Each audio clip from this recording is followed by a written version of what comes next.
বিসমিল্লাহির রহমানির রহিম। যে আমরা সর্বপ্রথম একটি ব্যাপারে জানবো যে ওয়াকফটা কি। এই যে ওয়াকফ সম্পত্তি করছে, এটা কি, এটা আমাদের জানতে হবে। এটা খায় না গায়ে মাখে, এটা প্রথমে জেনে নিতে হবে। এক, আপনারা জানেন যে আমাদের পূর্বপুরুষেরা দুটি কারণে তাদের সম্পত্তিকে ওয়াকফ করেছিলেন, অর্থাৎ আল্লাহ রাস্তায় দান করেছিলেন। এক নম্বর উদ্দেশ্য জনকল্যাণমূলক কাজ, যেমন হসপিটাল হবে আমার জায়গাতে মাদ্রাসা হবে, আমার জায়গাতে অনাথ আশ্রম হবে, আমার জায়গাতে স্কুল হবে, আমার জায়গাতে মসজিদ হবে, আমার জায়গাতে খেলার গ্রাউন্ড হবে, বাচ্চারা খেলাধুলো করবে। এক কথায় জনকল্যাণমূলক কাজের জন্য তারা তাদের কিছু সম্পদ আল্লাহর রাস্তায় ওয়াকফ করেছিলেন। আর একটি উদ্দেশ্য ছিল রবের সন্তুষ্টির জন্য, অর্থাৎ আমার এই দানকৃত সম্পদ থেকে আমি আমার রবের কাছে কিছু বিনিময় পাবো, কিছু নেকি পাবো, এটা একটা উদ্দেশ্য ছিল। তারপরে আমাদের দ্বিতীয় নম্বরে জানতে হবে আমাদের সেই দানকৃত সম্পদের পরিমাণ কতটা। 2-4 বিঘা জমি, 10 বিঘা জমি, কতটা? সারা ভারতবর্ষের ওয়াকফের সম্পত্তি রয়েছে মুসলিমদের 9,56,000 একর জমি।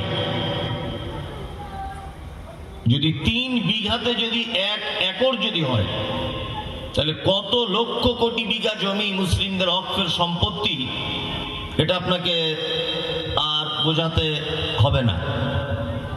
নাম্বার 3, আমরা যে বাংলাতে বসবাস করি, এই বাংলার কত সম্পত্তি আছে ওয়াকফের? 80,548,000 একর জমি শুধু পশ্চিম বাংলায়।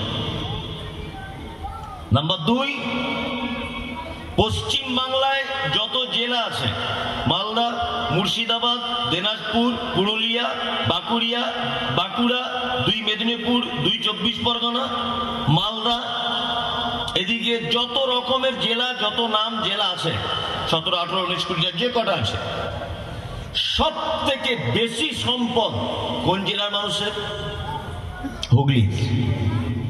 হুগলির মানুষের সম্পত্তি সব থেকে বেশি। যদি বলছেন এটা তো আগে কোনোদিন শুনিনি, তাহলে আপনাকে বলি, 1772 খ্রিস্টাব্দে জন্মগ্রহণ করেছিলেন হাজী মোহাম্মদ মহসিন। 1 আগস্টের 1 তারিখে 1772 সালে জন্মগ্রহণ করেছিলেন হাজী মোহাম্মদ মহসিন। কোথায়? হুগলিতে।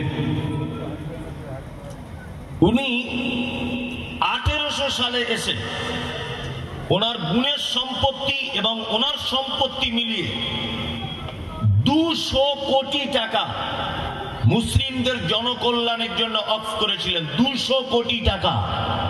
কত সালে? 1800 সালে। তখন ভারত স্বাধীনতা লাভ করে নি। তারপরে এলো 1900, তার মানে 100 বছর। তারপরে 47, 15 আগস্ট, মানে 147 বছর পরে এদেশ স্বাধীনতা লাভ করেছে ব্রিটিশদের হাত থেকে। এবার আপনাকে একটা কথা বলি, 1947 থেকে 2025 পর্যন্ত কত বছর হচ্ছে? 70 হবে নাকি? 75, 78। তার মানে ওদিকে 100 আর ওদিকে 47 আর এদিকে 78, তাহলে কত হচ্ছে? 225। মানে এই 225 বছর। আমি ব্যাংকিং সিস্টেমে যদি ধরি যে 5 বছরে টাকা ডবল হয়, আপনি 1 লাখ টাকা যদি রাখেন, 5 বছরে যদি ডবল হয়, তাহলে 200 বছরে 200 কোটি টাকা হাজী মোহাম্মদ মহসিনের বর্তমানে কত হাজার কোটি টাকাতে রূপান্তরিত হয়েছে। কি কোনোদিন ভেবে দেখেছেন? ভেবে দেখেননি।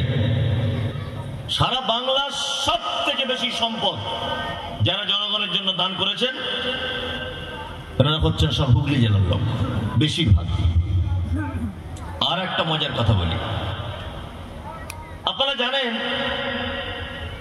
যে 1947 থেকে 2014 পর্যন্ত, মানে মনমোহন সিং পর্যন্ত দেশের সিরিয়ালে প্রধানমন্ত্রী 13 নম্বর মনমোহন সিং, আর 2014 সালে যিনি ক্ষমতায় বসেছেন নরেন্দ্র মোদী, ইনি হচ্ছেন 14তম প্রধানমন্ত্রী এদেশে। কততম? 14তম। 13তম প্রধানমন্ত্রী পর্যন্ত ওয়াকফের বিল পরিবর্তন করতে হবে এই পরিকল্পনা করেননি, অথচ ওনারা সকলেই উচ্চ শিক্ষিত এবং হাই এডুকেটেড মানুষ ছিলেন। সমস্ত প্রধানমন্ত্রীরা মনমোহন সিং পর্যন্ত উচ্চ শিক্ষিত মানুষ ছিলেন। কি বললাম বুঝলেন?